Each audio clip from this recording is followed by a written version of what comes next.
Did you see Bart Sibrel latest video? Yeah, I did. Yeah, saw that. Yeah. So I looked up the Cannon Air Force Base and looked at the map of it, and of course they have what is now just on the left side of the airport. It almost looks like a gravel pit that they're working with. It's probably 10 acres or something like that of land sitting there right beside the airport. Yeah. On its thing. And you have to realize that the Cannon Air Force Base is incredibly flat. The entire land around there is there's just miles of perfectly flat land. Now, I was listening to them so-called confession going on there, and that's the son of the officer on there. And frankly, I believe that they probably set something up there. Either they were trying to dupe something or they were trying to complete something on that facility. You're less than 100 miles away from Flagstaff. It's just due east of Flagstaff. You got a less than 5-minute flight between the two, right? When you're looking at it that way. And there's 2 Air Force bases. I mean, it's a hop, skip, and a jump for one of their trainer jets, right, to get there, back and forth. When you look at those photographs, and you look at the detail that's in the photographs, and then you look at the training schedules that they had, and you see that they set up the stations at Flagstaff to practice with. They created the cue cards there. They, put the moon map of the craters in on there. They created Hadley Rill at Flagstaff, 60 feet deep and 150 feet wide, for them to practice with. That is what you see in the photograph. I've got a photo of Shorty Crater right at Flagstaff, which is the same Shorty Crater as Apollo 17. So it's highly possible that Apollo 11, because it was like you're only half of a football field, right? You could put that inside of a building like that. But Apollo 12, there's no roof. There's water everywhere. There's rain on the vehicle, there's rain on the windows, there's rain everywhere, right? When you're looking at that particular machine. Yeah. Now, they could have done a lot of practice, secret practicing to fake it in that building prior to, but to actually come out and do the actual photographs. When you look at the lander itself, and you look at the marks that are on the vehicle from Apollo 11 through to Apollo 17, it's the same vehicle. Yeah. Especially the exhaust housing. That's just a piece of aluminum with some primer paint on it, right? And there's a piece where it's missing, and it's on every one of them. You can pick that same bit of paint missing off of the exhaust housing, and it's on every one of them all the way through. And of course, 15 to 17, where it wrinkled, where they hit the ground with it, it still has a crease in it all the way through on that. I'm quite sure that they did a lot of secret stuff there, because it's very close by. They could hop, skip, back and forth. And they probably put a machine in, they probably practiced in there. But I think the final version was done at Flagstaff. Those cue cards give it away. The stations were set up. When you look at the training schedule in the Finney file, it's all there. And I'm quite sure the man that's sitting there is speaking quite honestly about his father. I don't doubt for a fact that those people and the 15 people listed that were the only one allowed to access that building went in there to do whatever they needed to do to fake it. But it's not the only location. Oh, no, it's not the only location, but it was a very revealing statement, because the guy's father was in the military police at Cannon Air Force Base. And if you're in the military police, you do what you're told. You do as ordered. And if you see something going on, you record it, because that is what military police do. They record information. The fact that he recorded President Johnson, Armstrong, Aldrin, James Webb was there. Certainly there were a lot of senior people from NASA who would have been required to be there to see what was going on, so they knew what they had to be discussing. So when they came to do public interviews and talks, they would have knowledge of what was about to happen or what had happened. They would know about it. Yeah. It was a very revealing piece of information. I mean, one can interpret into it many things, but I think the basics of it are for real. That he was talking, it was basically a deathbed confession by the father to the son, and by the son to Bart Sibrel. Well, not to him, but he released the information to Bart. And Bart was able to, kept his word. He said, I won't release this until a year after your own death, which is true. This is what happened. So Bart's integrity is maintained, and Bart's commitment to identifying the fraud of Apollo continues. Yeah, all of it contributes to the entire story. But what I was looking for at the Air Force Base was storage of or old equipment like you have in Tucson. You have the boneyard where they have all of the defunct planes, right? And stuff like that. And then there's other places where they've got Jeeps and, well, look at the ones you pulled up, Robert. The Jeeps, just piles of Jeeps, military Jeeps, waiting to be recycled, I guess, if you call it like that. But I didn't see anything on this particular base. But when you look at the aspect, like, they are basically parallel. The Flagstaff is due west. The Cannon Air Force Base is in New Mexico on the horizontal line straight across, right? You run into Flagstaff right away. And if they're using a P-38 trainer, I mean, they jump in that thing and a few minutes later they're there, right? Yeah. They could be flying back and forth from there. And of course, the places that they were looking at are very small communities that are around these places, and it's all military. Yeah. Like the entire community at that time was strictly a military base, right, with their housing. Well, they didn't have anything else. They didn't have the general public there. Yeah. So it's a very good location, and the elevation, everything else to do practice with. And if they put a couple of buildings together on there, I mean, there's certainly anything NASA and the military have is massive equipment to move Earth if they wanted to set something up, right? Put buildings up, the whole 9 yards, and then tear it down. Interesting comment that was made in that film that there was a lot of construction work going on at Cannon Air Force Base. Yeah. So the introduction of cement powder, which was used as coloring for the lunar surface, wouldn't have raised any questions. No. So it was well done, it was well planned. They obviously wanted to make sure that the average serviceman on the base was not about to question what was going on. Making it appear as if it was part of ongoing construction work was very clever. And not only that, they were setting places up to practice. They needed the type of soil they were looking for. They needed everything else to practice. And anybody that's working on it and say, oh yeah, it's a practice site. You know, that certainly happened. There's no dispute about that. That they used many sites. I mean, Hawaii, Iceland, Arizona, all these sites. Absolutely. And then even Cinder Lake in California. Exactly, yeah. They were using all these things. And then there's Hangar 1 at Menlo Park in San Francisco, biggest indoor building in America at the time. They brought rovers and they brought the LEM and they brought everything to practice with. They were mock-ups, but they still brought the no different than the mock-up that you see in the actual photographs without an interior. Yeah. Buzz let that one out of the bag, didn't he? Yeah. Like the story that was told by a gentleman who worked at the Cardington airship hangars in Bedfordshire in the UK, north of London, where he claimed to have seen Aldrin and Armstrong practicing entering and leaving a lunar module. That was never part of the official history, but it makes sense that they were practicing and photographing it because, again, these are very, very large buildings, airship hangars, traditionally large. They're still there today. They're used by filmmakers because it's quite close to a lot of major film studios in the UK. Yeah. And they're used for quite a few large interior shots. Those hangars are absolutely gigantic to put an airship in. Yeah. Realize the people that saw them, if they were in full dress simulation, they saw them in their so-called spacesuit. Yeah. Right? But those are practice spacesuits. Yes, they were. They weren't walking around with 180 pounds on their body to practice with. Well, how do we know that they weighed 180 pounds even if they were for real? When we're told this. The NASA documents claim that. But the practice suits would have to be a whole lot lighter.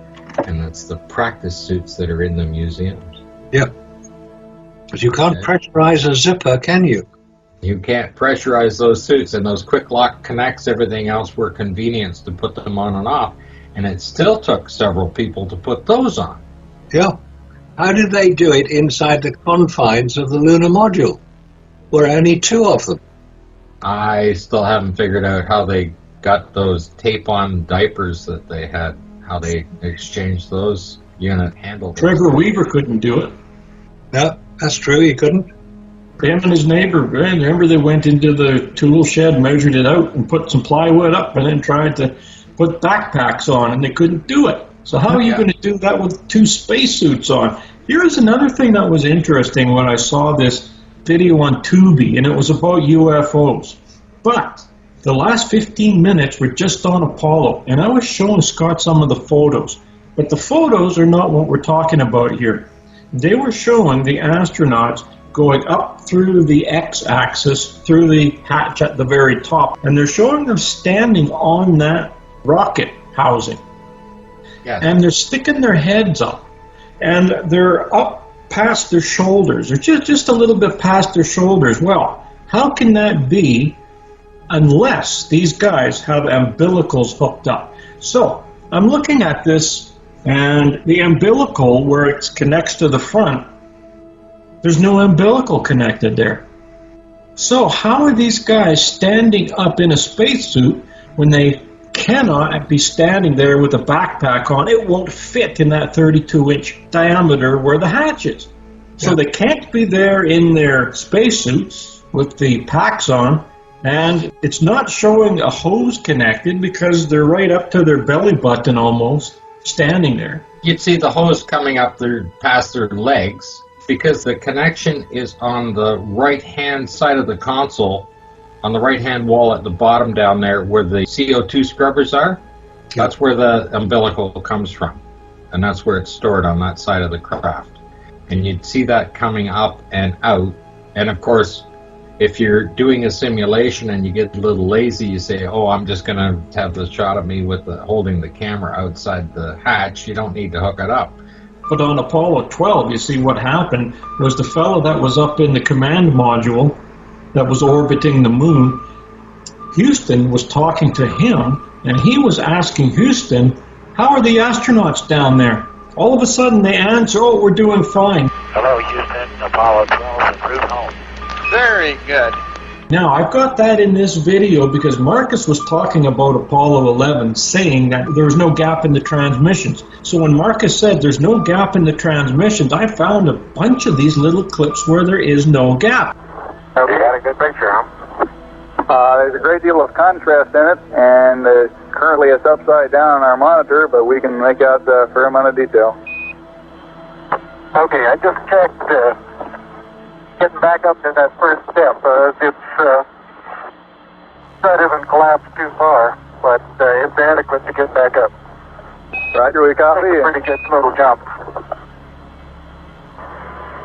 Houston, Columbia, the gain over.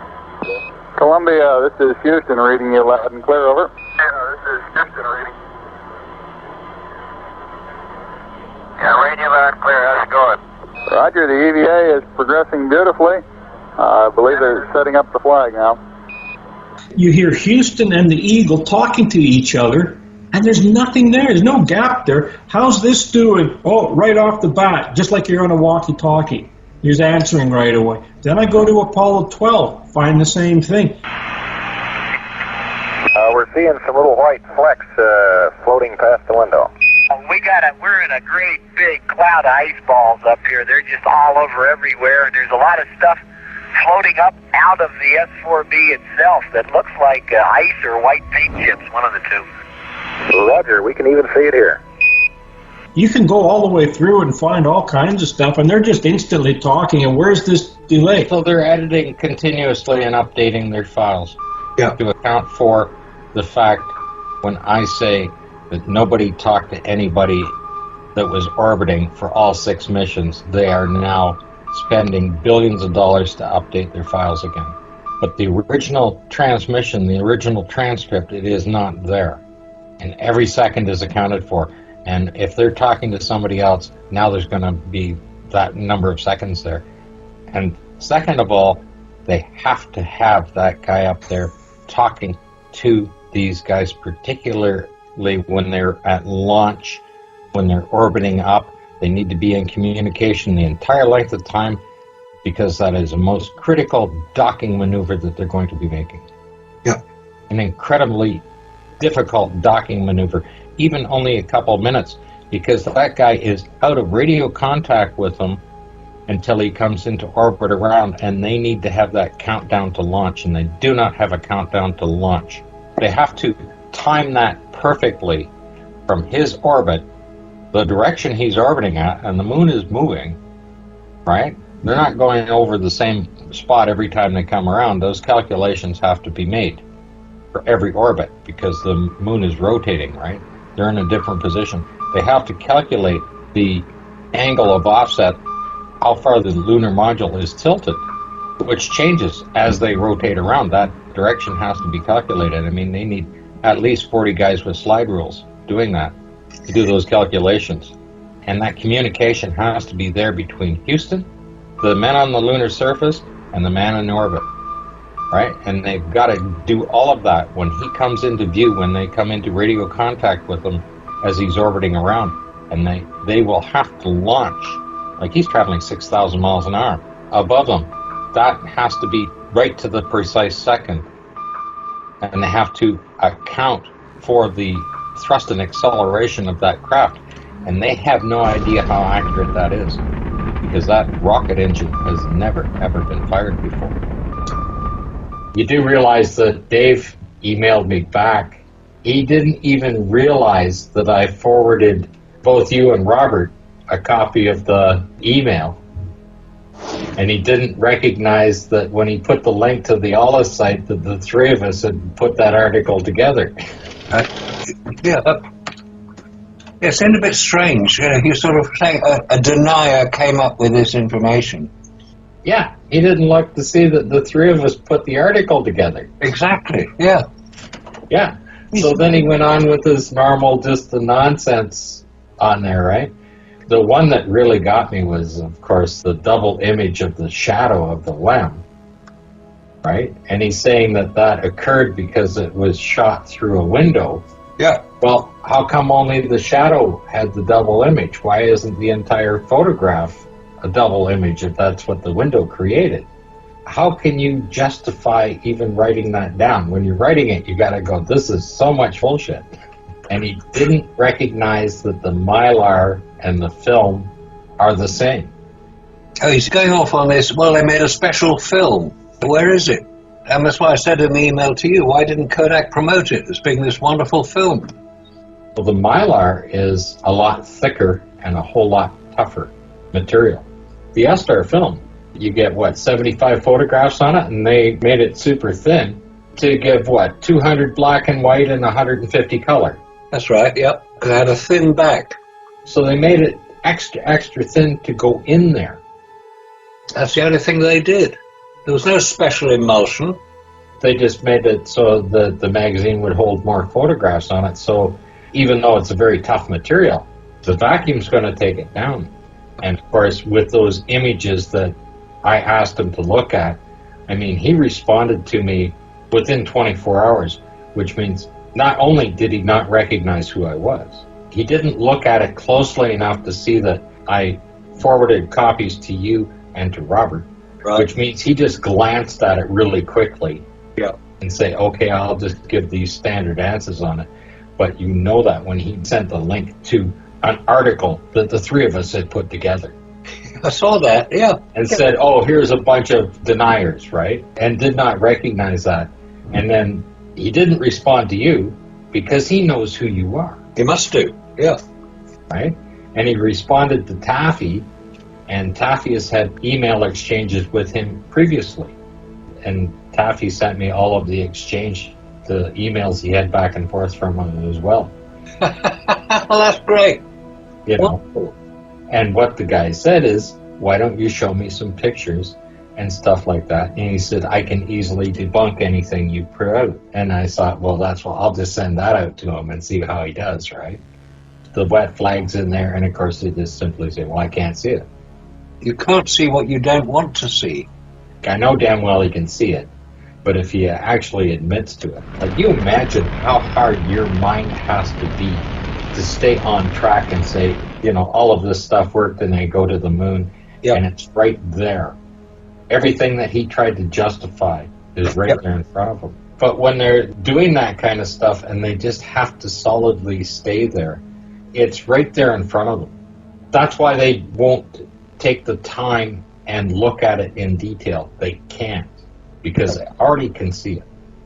If they're going to talk to somebody, to people like us who know what we're talking about, they can't admit that we are correct in some of the observations we make.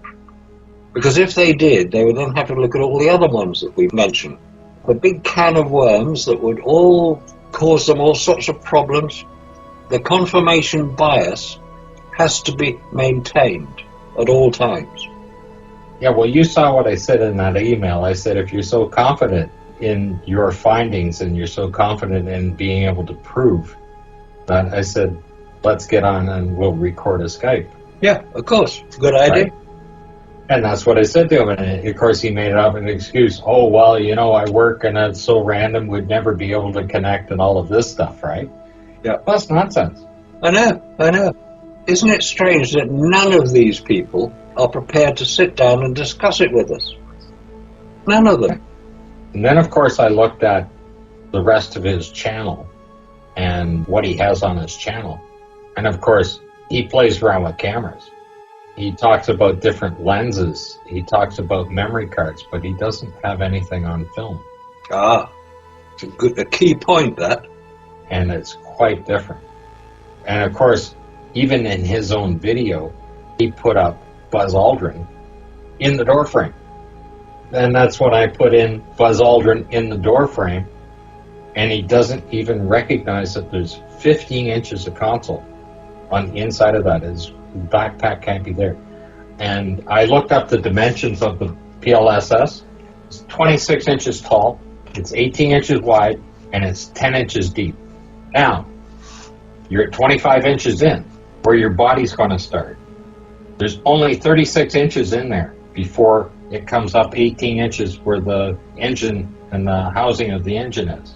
You're standing into that position in there, and now you've still got the width of your body, and you've only got 9 inches of space. It won't fit. And now the floor comes up 18 inches, and the exhaust housing, I think, is another 24. You're right up against that, and now you've got to curve backwards. Your helmet is going to come down. It's going to be laying right on top of that engine. Yep. And now how are you going to arch your back with the PLSS on it to get around that curve to come out? The only way they would have been able to do it would be to sit down and have their legs out in a sitting position and slide out on their back to get out of that thing. And that's just with one person in there. Now you got to have two people tucked in there. There's no extra room in there for anything. But to try and curve that around, you can't possibly curve your back to get out of that if the engine is there and the console is there. Yeah. It just didn't happen. Roberts found a video of them in a practice with a guy in a suit and 3 guys helping him to get in the door. Really? 3 guys? 3 guys to get him in the door, to help him get up in there. And he did not have a PLSS on. Just had the suit. It's just unbelievable. It's madness. It really is. And the idea that anybody can wear that PLSS, which is quite big, it's quite bulky. You just described the dimensions of it. You've got the internal components of it above the door, which stick out, 15 inches? 15 inches. The entire console sits at 15 inches. Yep. So the console's 15 inches, but he is directly in front of it. And quite vertical in his stance.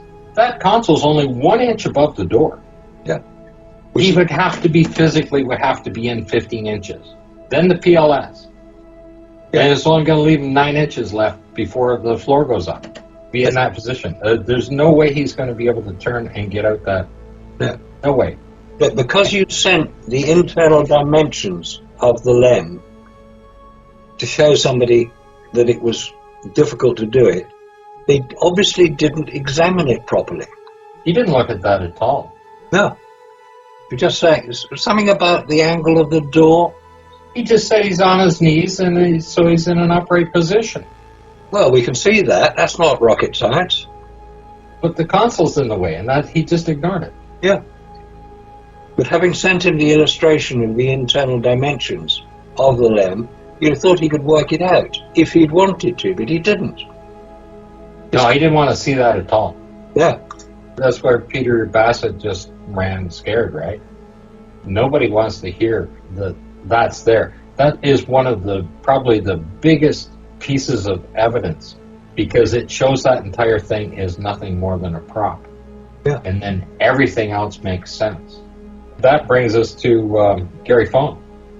His video, I mean, his knowledge of Hasselblad is unprecedented. His use of the cameras, everything else, the knowledge of the film, and in his videos when he's describing together the little slide that has to be in there, the cover on it, and how to attach the thing. Yeah. And then you look at the photographs now. Obviously, they gave him a camera that was prepared for the Apollo missions. Not only when you look at it, they used that camera.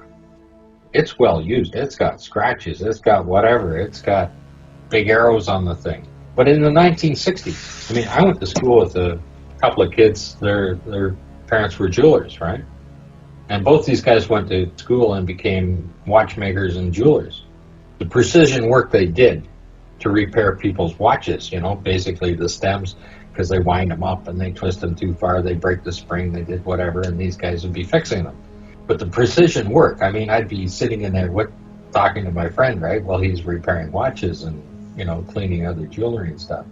You take a look at what they did on that Hasselblad camera when they put that extra little tab on there so that they could slide the shutter. I mean, they could have taken it to any jewelry shop and they could have done a better job. Of course they could. That's very large compared to a watch, what they're working on. But the precision isn't there. And I mean, a Hasselblad camera is a precision instrument, as highly precise on the actuation of everything inside, as well as any fine watch would be made. And yet they put these things on there. It was just like an afterthought. But they have one of their local welders at NASA just grab a hold of a thing and knock it on there. Yeah, but that point he made about the aperture and shutter rings being welded together, so you move one, both move together.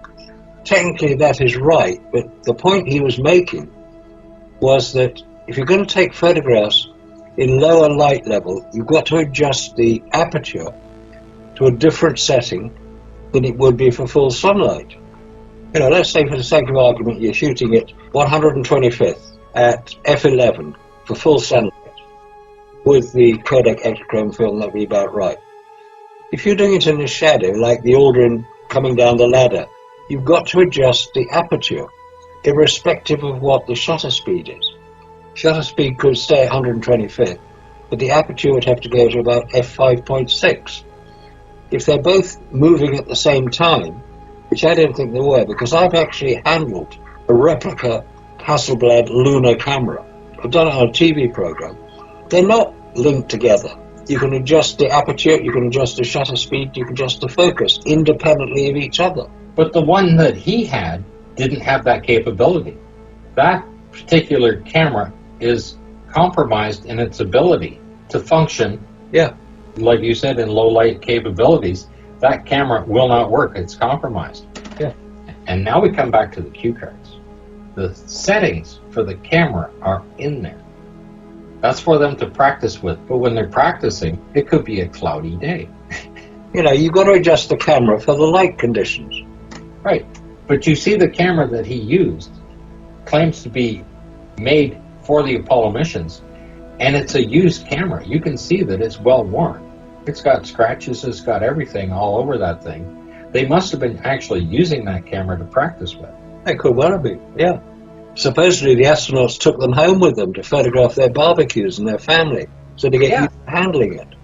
If that's what they actually gave him to work with, and the adjustments are fused together like that, that camera is very compromised and can only work in very certain situations. So then, what are all these different settings on the cue cards for? And of course, it wouldn't work on the moon because you would have to adjust to the fact that there's no atmosphere, there's no Van Allen belts, there's no cloud covers, there's no anything. For the diffusion, you have the full aspect of the sun. included the UV rays. And the X-rays, which of course would fog the film. Right, but both of those are going to compromise the color capabilities of the film, because the UV, you're introducing black light. It completely changes the spectrum of light. So your color correction can't be done. You can't color correct it here on Earth and say, to set the cameras up like they have on those color charts that they put out there. That wouldn't happen because the color is going to be different. You're introducing black light. He was also saying something about they were adjusting it in the development. Then you would see it in the final picture. You would. It would affect everything.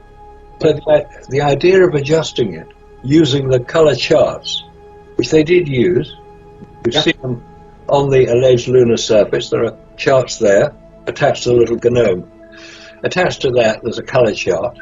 So you get that back. Now, if you're going to use that to adjust the development, once you get the film back to Earth, because they didn't develop it on the moon, they developed it back here on Earth, you're going to have to cut off several pictures at the beginning of each roll and use those.